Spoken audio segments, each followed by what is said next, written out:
আসসালামু আলাইকুম। ক্যাজুয়াল কুকিংয়ের পক্ষ থেকে আপনাদের সবাইকে স্বাগতম। আজ আমি এঁচড় বা কাঁচা কাঁঠাল সংরক্ষণ করে দেখিয়ে দেবো।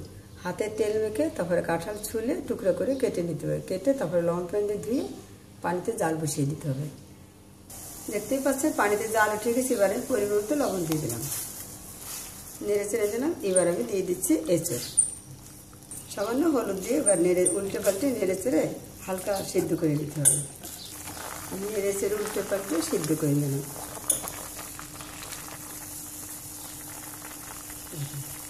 অনেকটা সিদ্ধ হয়ে গেছে। আবার কাটি দিয়ে হবে। এবার আমি চুলা বন্ধ করে চালনিতে ঢেলে দিয়ে ঠান্ডা পানি দিয়ে ধুয়ে তারপরে পানি ঝালিয়ে নেব।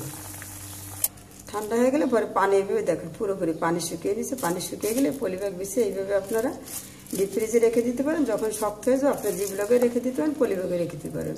আবার আপনারা পলিব্যাগেও বেশি করে রেখে দিতে পারেন।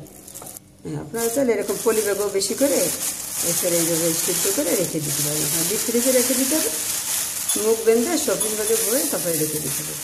আমি আগে থেকে যেটা সংরক্ষণ করে রেখেছি সেটা আমি আপনাদের দেখেন।